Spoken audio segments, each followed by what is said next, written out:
Now, we are all aware that Fresh and Fit have been demonetized, and people want to know why. Because they didn't have, from what I understand, any community guideline strikes. They didn't have any issues here on YouTube, yet they were demonetized. So the channels were not taken down, but they were demonetized. And it's happened for several big YouTubers. It happens all the time. Channels get demonetized, and then you have to reapply for monetization. But why was that? And I want to make the case that Fresh and Fit may or may not have gotten demonetized because of what happened on YouTube. I believe their demonetization may have happened from someplace else. Rewind, Dima.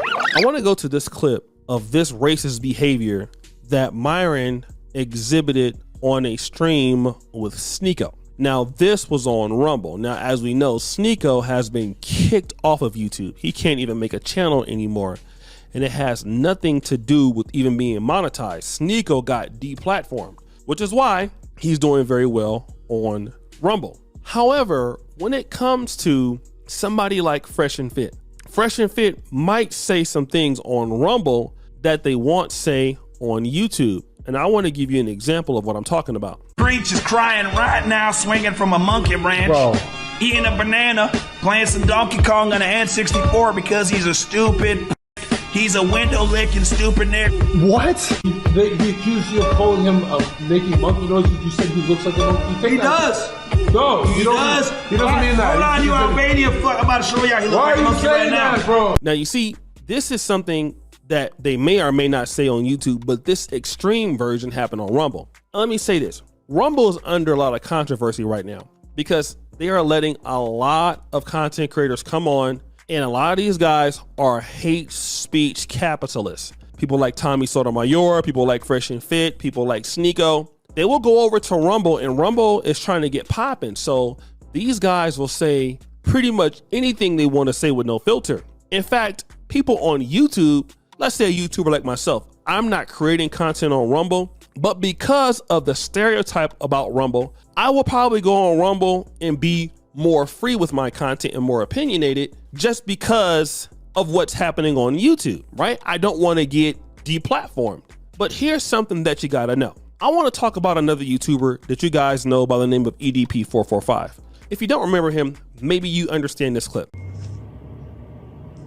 I should shove a goddamn bottle of horchata up your f***ing shit crack.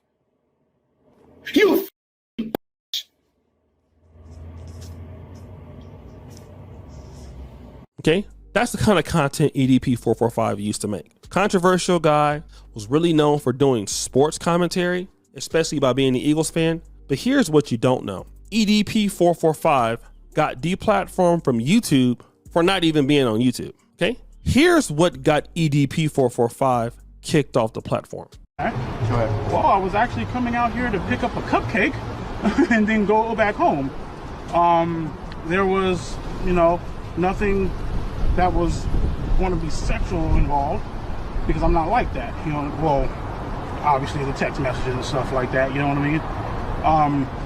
But yeah, that was all that was. So guys, you see, EDP445 was not at this particular point having an issue on YouTube. Now, he was a controversial YouTuber that got community guideline strikes and he had issues. But when EDP445 showed up looking for a cupcake, which we all know was an underage girl, he technically didn't break any community guidelines. You see, there was nothing that he did. However, because he was a YouTuber associated with the platform, he got taken down. So what he decided to do while representing YouTube as a big YouTuber, it got him deplatformed. Now, I can even prove that to you. He then tried to go to Facebook and create an account. Once Facebook understood what he did, he was also taken down from Facebook, even though he didn't break any rules with Facebook. But see, no platform wants to have a guy on there that is known for coming after little girls. I'll even talk about this again. He tried to get a job with Uber. Once people saw him driving Uber and they knew his real name in Uber, they called Uber. Uber fired him. He was never convicted of any kind of sexual predator activity, but because of what happened, they wanted no association. EDP445 tried the same thing with Lyft. Now, he was never convicted of anything according to Lyft, but because of his reputation, he was also fired from Lyft. See, here's something that content creators got to understand, okay? Even though you're in a YouTube partner agreement, whatever you do off the platform affects what you do on the platform. And yes, Fresh and Fit have controversial things on the platform that they do for sure. But just because you go over to Rumble and you record something, that can also be taken very, very seriously, getting your ass booted off of YouTube or demonetized. The same thing on TikTok, any platform. They don't owe you a reason as to why they need to kick you off. Just ask EDP445. This last time when he got deplatformed, it had nothing to do with anything he did on YouTube. He didn't upload any videos that were breaking the guidelines. In fact, the things he was doing, from what I understand, was on Instagram DMs. And in the page that he actually got deplatformed, I believe the guy also that exposed him got deplatformed too for being a racist. He wasn't even talking to a young girl. He was talking to somebody pretending to be a young girl.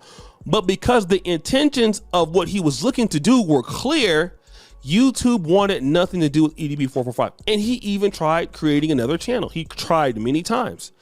This is no different. Listen to what I'm saying, guys. This is no different from what I believe happened to Fresh and Fit. Okay, those guys thought, number one, they were too overconfident. That's the thing about social media. Guys get overconfident. You start making this money. You believe you can come after black people. You believe you can come after women. You believe that nothing's going to happen. And you go over and Rumble and then you hide. And then you think that you're not going to get deplatformed because what you're saying on Rumble is not what's going to happen on YouTube. But you're so big on Rumble and people hate you on YouTube, they're going to go over there and they're going to record it. So if you're putting on Klans material, if you're putting on saying things about the African-American community, if you're saying racist things, well, they don't want to monetize somebody who speaks like that with that large of an audience with over 1.5 million subscribers. They don't want that person to be a leader on YouTube talking like that. So if that's how you are, they will demonetize you. It's happened all the time. Okay, it happens all the time, guys. And that's the thing. If you want to be, and that's one of the things about YouTube, if you want to be a big time creator, the thing is this: people with a big time audience are going to have a lot of looks. Now, Steven Crowder is another person that got demonetized at one point. He got demonetized. Huge channel, huge fan base, over 5 million subscribers. He got demonetized, makes a ton of money, but it happened to him. Why?